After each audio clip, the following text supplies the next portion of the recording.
Hello moms and kiddies, welcome to our channel super healthy kids. ಎಲ್ಲರ ಮಕ್ಳಿಗೂ holidays ಆದರೆ start ಆಗಿಬಿಟ್ಟಿದೆ ಅಲ್ವಾ. ಮನೆಯಲ್ಲಿದ್ದರೆ ಮಕ್ಕಳು ಕೇಳ್ತಾ ಇರ್ತಾರೆ, ನನಗೆ ಅದು ಬೇಕು ಇದು ಬೇಕು ಅಂತ. ಈಸಿಯಾಗಿ ಆರ್ಡ್ರ್ ಮಾಡ್ಕೊಳ್ಳೋದು ಬಿಟ್ಟು ಈ ಥರ ಮನೆಯಲ್ಲೇ ಹೈಜೀನಾಗಿ ಮಕ್ಕಳಿಗೆ ಏನು ಕೇಳಿದ್ರೆ ಅದು ಮಾಡಿಕೊಡಿ.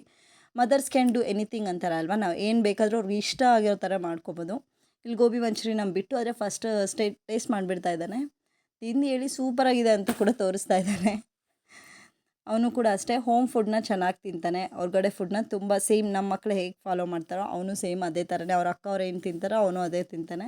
ಈ ಥರ ಕಾಲಿಫ್ಲವರ್ನ ತಗೊಂಡು ಚಿಕ್ಕ ಚಿಕ್ಕ ಪೀಸಸ್ ಆಗಿ ಕಟ್ ಮಾಡ್ಕೊಂಡ್ಬಿಡಿ ಫಸ್ಟು. ಇದರಲ್ಲಿ ತುಂಬ ಹುಳ ಇರುತ್ತೆ, ತುಂಬ ಪೆಸ್ಟಿಸೈಡ್ಸ್ ಇರುತ್ತೆ ಅಂತ ತುಂಬ ಜನ ಇಗ್ನೋರ್ ಮಾಡ್ತಾರೆ ಅಲ್ವಾ.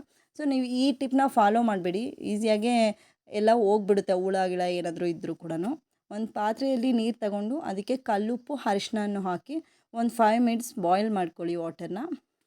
ವಾಟರ್ ಬಾಯ್ಲ್ ಆದಮೇಲೆ ನಾವು ಕಟ್ ಮಾಡ್ಕೊಂಡಿರೋ ಕಾಲಿಫ್ಲವರ್ ಪೀಸಸ್ನ ಅದಕ್ಕೆ ಟ್ರಾನ್ಸ್ಫರ್ ಮಾಡ್ಕೊಳ್ಳೋಣ. ಮಾಡಿಕೊಂಡು ಒಂದು 5 ಮಿನಿಟ್ಸ್ ಕುಕ್ ಮಾಡಿಕೊಂಡ್ರೆ ಸಾಕು. ಸ್ವಲ್ಪ ಒಂದು 30% ಆದರೆ ಬೆಂದುತ್ತೆ ಅದು. ನೆಕ್ಸ್ಟ್ ಒಂದು ಬೌಲ್ ತಗೊಂಡು ಅದಕ್ಕೆ 1 ಕಪ್ಪಷ್ಟು ಅಕ್ಕಿ ಹಿಟ್ಟು, 1 ಕಪ್ಪಷ್ಟು ಮೈದಾ, 1.5 ಸ್ಪೂನಷ್ಟು ಕಾಶ್ಮೀರಿ ಚಿಲ್ಲಿ ಪೌಡರ್, ರುಚಿಗೆ ತಕ್ಕಷ್ಟು ಉಪ್ಪು, ಸ್ವಲ್ಪ ಪೆಪ್ಪರ್ ಪೌಡರ್, ಇದನ್ನೆಲ್ಲ ಹಾಕ್ಕೊಂಡು ಚೆನ್ನಾಗಿ ಮಿಕ್ಸ್ ಮಾಡ್ಕೊಳ್ಳಿ. ನೀವು ಬೇಕಾದರೆ ಫುಡ್ ಕಲರ್ ಆ್ಯಡ್ ಮಾಡ್ಕೋಬೋದು, ಬಟ್ ಫುಡ್ ಕಲರ್ ಏನು ಬೇಕಾಗಿಲ್ಲ. Red chilli Kashmiri chilli powder ಹಾಕಿರೋದ್ರಿಂದ ಅದನ್ನೇ ಕಲರ್ ಬರುತ್ತೆ. ಹಾಕ್ಕೊಂಡು ಈ ಥರ ಚೆನ್ನಾಗಿ ಮಿಕ್ಸ್ ಮಾಡ್ಕೊಳ್ಳಿ. ಈ ಥರ ಕನ್ಸಿಸ್ಟೆನ್ಸಿ ಇದ್ದರೆ ಸಾಕು. ಈಗ ನಾವು ಬಾಯ್ಲ್ ಮಾಡ್ಕೊಂಡಿರೋ ಕಾಲಿಫ್ಲವರ್ನ ಇದರಲ್ಲಿ ಡಿಪ್ಪಿಂಗ್ ಹಾಕಿಬಿಟ್ಟು ಚೆನ್ನಾಗಿ ಕೋಟ್ ಮಾಡ್ಕೊಳ್ಳಿ ಎಲ್ಲನೂ. ಈಗ ಇದು ರೆಡಿ ಆಗಿದೆ. ಈಗ ಆಯಿಲ್ ಡೀಪ್ ಫ್ರೈಗೆ ಇಟ್ಕೊಂಡು ಆಯಿಲ್ ಹೀಟ್ ಆದಮೇಲೆ ಈ ಥರ ಒನ್ ಪೀಸಸ್ಸೇ ಹಾಕ್ಕೊಳ್ಳಿ. ಅದರಲ್ಲಿ ಟರ್ನ್ ಮಾಡ್ಕೊಳ್ಳಿ. ನೆಕ್ಸ್ಟ್ ಇನ್ನೊಂದು ಕಡೆ ಡಾರ್ಕ್ ಗೋಲ್ಡನ್ ಕಲರ್ ಬಂದರೆ ಸಾಕಾಗುತ್ತೆ. ಕಾಲಿಫ್ಲವರ್ ಅನ್ನೋದು ರೆಸ್ಟೋರೆಂಟಲ್ಲಿ ಸ್ಟ್ರೀಟ್ ಸ್ಟೈಲಲ್ಲಿ ಮಾಡೋರು ಯಾರೂ ಇಷ್ಟು ಹೈಜೀನಾಗಿ ಮಾಡಲ್ಲ ಗೈಸ್. ಇಷ್ಟು ನೀಟಾಗಿ ಉಪ್ಪು ಅದೆಲ್ಲ ಹಾಕಿ ಬೇಯಿಸ್ಕೊಂಡು ನೀಟಾಗಿ ಹುಳ ಇದೆಯಾ ಇಲ್ವಾ ಅಂತ ಒಂದೇ ಚೆಕ್ ಮಾಡ್ಕೊಂಡು ಅವ್ರು ಮಾಡೋದಿಲ್ಲ. ಇಷ್ಟು ಫ್ರೈ ಆದರೆ ಸಾಕು. ಸ್ವಲ್ಪ ಡ್ರೈ ಫ್ರೈ ಮಾಡ್ಕೊಂಡ್ರೇ ಸ್ವಲ್ಪ ಕ್ರಂಚಿಯಾಗಿರುತ್ತೆ. ಅದಕ್ಕೆ ಡಾರ್ಕ್ ಗೋಲ್ಡನ್ ಬ್ರೌನ್ ಕಲರೇ ಮಾಡ್ಕೊಳ್ಳಿ. ನೆಕ್ಸ್ಟ್ ಪ್ಯಾನಲ್ಲಿ 2 ಸ್ಪೂನ್ಸ್ ಆಯಿಲ್ ಹಾಕ್ಕೊಂಡು ಸ್ವಲ್ಪ ಕರಿಬೇವು ಸೊಪ್ಪು, ಸ್ವಲ್ಪ ಶುಂಠಿನ ಚಿಕ್ಕ ಚಿಕ್ಕ ಪೀಸಸ್ಸು ಮತ್ತು ಸ್ವಲ್ಪ ಬೆಳ್ಳುಳ್ಳಿನ ಚಿಕ್ಕ ಚಿಕ್ಕ ಪೀಸಸ್ ಕಟ್ ಮಾಡ್ಕೊಂಡು ಹಾಕ್ಕೊಳ್ಳಿ. ಮತ್ತು ಇಲ್ಲಿ 2 ಪೀಸಸ್ ಅಷ್ಟು ಕ್ಯಾಪ್ಸಿಕಮ್ ಹಾಕ್ಕೊಂಡಿದ್ದೀನಿ. ಒಂದು ಚಿಕ್ಕ ಈರುಳ್ಳಿನ ಈ ಥರ ಸ್ಮಾಲಾಗಿ ಕಟ್ ಮಾಡ್ಕೊಂಡು ಹಾಕ್ಕೊಂಡಿದ್ದೀನಿ. ಹಾಕ್ಕೊಂಡು ಎಲ್ಲನೂ ಚೆನ್ನಾಗಿ ಮಿಕ್ಸ್ ಮಾಡ್ಕೊಳ್ಳಿ.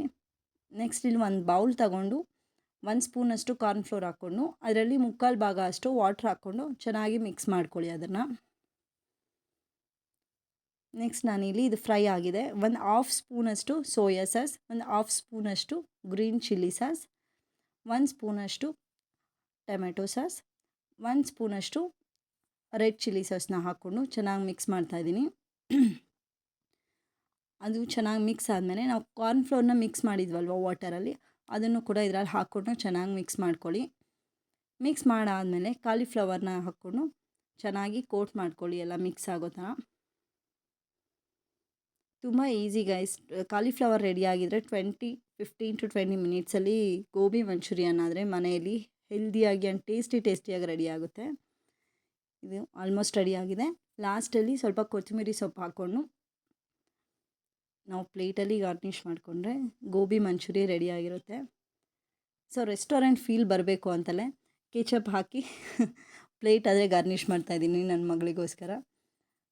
ಮೇಲೆ ಸ್ವಲ್ಪ ಆನಿಯನ್ಸ್, ಸ್ವಲ್ಪ ಕೊತ್ತಂಬರಿ ಸೊಪ್ಪು ಹಾಕ್ಕೊಂಡ್ರೆ ಬಿಸಿ ಬಿಸಿ ಗೋಬಿ ಮಂಚೂರಿ ಆದರೆ ರೆಡಿ ಆಗುತ್ತೆ. ನಮ್ಮ ಚಿನ್ನಿ ಆದರೆ ಟೇಸ್ಟ್ ಮಾಡ್ತಾ ಇದ್ದಾಳೆ ಹೇಗಿದೆ ಅಂದ್ಬಿಟ್ಟು. ಚೆನ್ನಾಗಿದೆ ಅಂತ ಹೇಳ್ತಾ ಇದ್ದಾಳೆ. ನಿಮಗೂ ಈ ವಿಡಿಯೋ ಇಷ್ಟ ಆದರೆ ಲೈಕ್ ಮಾಡಿ, ಶೇರ್ ಮಾಡಿ, ಕಾಮೆಂಟ್ ಮಾಡಿ.